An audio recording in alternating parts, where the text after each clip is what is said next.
Part 1 of the essay started off by introducing the Green Book, a subject English textbook in the Tao, the sole source of all valued judgment. Lewis classifies the process of human reasoning as head, chest, and stomach. The head corresponds with intellect, the chest with heart, and the stomach with instinct. He states that without the chest, the person possesses animal qualities instead of human qualities. The chest governs our emotions and distinguishes the difference between good and evil. The problem with the world is that the authors are creating men without chests, those who are unable to distinguish between emotion and the rest of the world. Thus, the Tao creates a man with all three qualities, allowing its followers to make objective valued judgments, an essential part of clear thinking.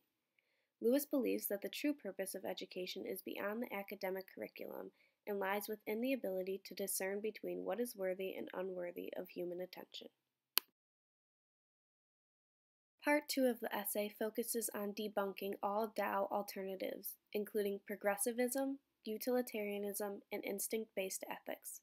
People that object to the Tao have these other moral systems that they believe in, but ultimately they debunk themselves because they cannot answer the questions including why is it necessary and what is it necessary for. Utilitarianism fails because it lacks personal obligation. Instinct-based ethics fails because our herd instinct cannot make up our morality. These ethics are what we should do, not what we actually do. Instinct-based ethics does not teach us that we must control certain instincts at certain times. All in all, these theories all depend on the Tao. That is the ultimate basis for morality. The final part of C.S. Lewis's Abolition of Man is the part from which the novel gets its name. In the culmination of the essay, Lewis discusses man's quest to conquer nature. As man conquers nature, man also conquers human nature.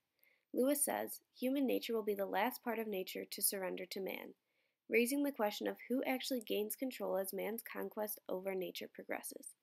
Lewis answers this question with, each new power won by man is a power over man, meaning that man is essentially conquering man. If man succumbs to the forces of nature, then nature will have completed the abolition of man. The abolition of man will occur when man is left without motivation and choices are made purely by manipulation from conditioners, the people who do as they please and expect others to follow. When man reaches this point, the abolition of man will be achieved. Lewis says that we must stay within the Tao to avoid reaching this state. Stepping outside the Tao, they have stepped into the void. By staying within the Tao, man will stay within objective truth. Stepping outside the Tao, they have stepped into the void. Lewis continues to warn against the dangers of the magician's bargain, in which one trades one's soul in exchange for power, because to see through all things is the same as not to see. If we reduce man to total manipulation, we lose the notion of knowledge and value. Man cannot go on, seeing through things forever. Lewis's final piece of Abolition of Man is a warning against the future abolition of man.